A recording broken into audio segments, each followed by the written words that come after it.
अस्सलाम वालेकुम दोस्तों, वेलकम है आप सबका एक और नई वीडियो में। अगर आप नए हैं तो चैनल को ज़रूर सब्सक्राइब करें और वीडियो पसंद आए तो लाइक और कमेंट करना मत भूलना। कुछ बातें, कुछ कहानियाँ ऐसी होती हैं जिनका ताल्लुक़ हकीकी तौर पर हकीकी दुनिया से होता है, जो कि बहुत ही खौफनाक और ख़तरनाक मंजर पेश करती हैं। अस्सलाम वालेकुम, मेरा नाम अहमद है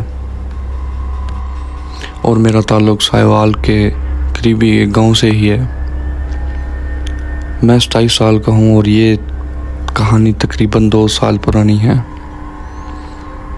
जब मैं एज ए डिलीवरी बॉय काम किया करता था और मैं ये डिलीवरीज़ अपने 4 साल पुराने बाइक पर किया करता था। मेरे काम की ख़ास बात ये थी कि मैं किसी ऐप से डिलीवरीज़ नहीं किया करता था, बल्कि दुकानदारों और लोगों के पास मेरा लोकल नंबर था। जिसको कुछ मंगवाना होता था तो वो मुझे कॉल पर सामान और अपना एड्रेस बता दिया करते थे, जो कि मैं फिर सामान ख़रीद कर उनके दिए गए एड्रेस पर दे आता था। मेरा गांव एक काफ़ी बड़ा गांव था, बल्कि अगर उसे एक छोटा शहर भी कहा जाए तो बेहतर होगा। मेरे गांव के आसपास छोटे मोटे और गांव भी थे, जो कि अपने घर का साजो सामान अक्सर हमारे गांव से ही मंगवाया करते थे। अब एक गांव से दूसरे गांव सफ़र करना मेरे लिए तो मामूल की बात ही बन चुकी थी और मैं अपनी डिलीवरीज़ रात 8 बजे से पहले ही मुकम्मल कर लिया करता था। ये एक रात की बात है जब मेरे गांव से 25 मिनट के फासले पर एक गांव से मुझे डिलीवरी की कॉल आई। मुझे एक पेशेंट के लिए मेडिसिन अपने ही कस्बे से लेकर उनके घर पहुंचानी थी। ये रात 9 बजे का वक्त था, शदीद सर्दी भी थी। पहले तो मैंने ये डिलीवरी के लिए इनकार कर दिया, फिर मरीज़ की तबीयत का सोचकर मैंने आखिर चादर लपेट कर बाइक स्टार्ट कर ही ली। बताई गई मेडिसिन लेकर मैं अपने सफ़र की तरफ चल पड़ा। हमारे गांव में तो फिर भी कुछ गहमा गहमी थी, लेकिन जैसे ही मैं अपने गांव से बाहर निकला तो हर तरफ खामोशी और सन्नाटा ही छा गया। गांव के लोग तो वैसे ही बहुत जल्दी सो जाते हैं, तो उस टाइम ऐसा लग रहा था कि जैसे आधी रात ही हो चुकी है। मैं चलता गया, रोड सुनसान होते गए और सन्नाटा छाता गया। ये वो टाइम था कि जब पूरी सुनसान सड़क पर सिर्फ मेरी एक पुरानी बाइक की आवाज़ गूंज रही थी। अभी मैं उस सफ़र के बीच में ही था कि अचानक मेरी बाइक उस सुनसान रोड के बीच में ही रुक गई। मैंने उसको स्टार्ट करने के लिए बहुत बार किक्स मारी। मैंने उतर कर भी चेक किया, लेकिन शायद सर्दी की वजह से वो ख़राब हो चुकी थी। मैंने उसे उतर कर ठीक करने की कोशिश की। अब वो सुनसान सड़क पर मेरी बाइक तक की आवाज़ भी बंद हो चुकी थी और इतनी खामोशी थी कि मेरी सांस की आवाज़ भी सुनाई दे।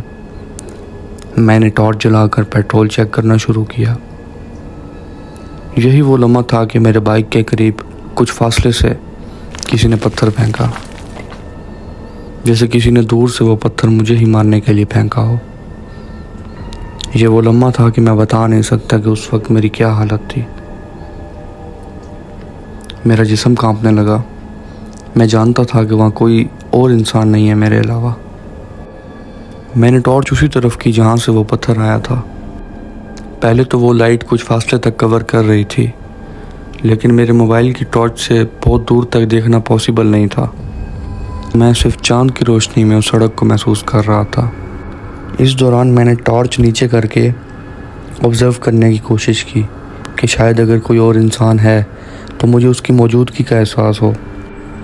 तभी मुझे महसूस हुआ कि मेरे पीछे दरख्त पर कोई है। टहनियों और पत्तों के हिलने की आवाज़ आई तो मैंने पीछे मुड़कर देखा, जैसे कोई एक दरख्त से दूसरे दरख्त की तरफ मूव कर रहा हो। मैंने जैसे ही पीछे मुड़कर देखा तो उन टहनियों के बीच में 2 लाल सुर्ख आँखें मुझे ही देख रही थी, जो मेरे मुड़कर देखने पर अचानक ही गायब हो चुकी थी। ये मंज़र इतना खौफनाक था कि मेरा दिल किया कि मैं ये सब कुछ छोड़कर भाग जाऊं, लेकिन मैं क्या करता, मजबूर था। मेरी रोज़ी रोटी उस बाइक में थी। मैंने हिम्मत करके फिर से बाइक को स्टार्ट करने की कोशिश की और साथ ही आयतल कुर्सी पढ़ने लगा। अभी मैं इसमें मसरूफ़ ही था کہ اچانک مجھے محسوس ہوا کہ میرے سامنے کوئی انسان نما چیز درختوں کے بیچ سے بھاگتی ہوئی گئی ہے۔ اب میں نے نظر اٹھا کے دور ان درختوں کی طرف دیکھا۔ مجھے وہی 2 لال سرخ آنکھیں درختوں کے بیچ سے دکھائی دی، جیسے وہ مجھے ہی دیکھ رہی ہوں۔ میری حالت خراب ہو چکی تھی۔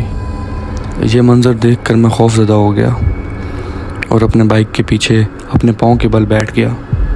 میں کانپنے لگا، میری آنکھیں بند تھی اور زبان پر آیت الکرسی۔ ابھی کچھ سیکنڈز ہی گزرے تھے کہ میں نے کچھ بچوں کے ہنسنے کی آواز سنی۔ میں نے ہمت کر کے آنکھیں کھولی اور بائک کے نیچے سے ہی دیکھا تو میں دیکھتا ہوں کہ 2 بچے ہنستے ہوئے جا رہے ہیں جو کہ روڈ ہی کراس کر رہے تھے۔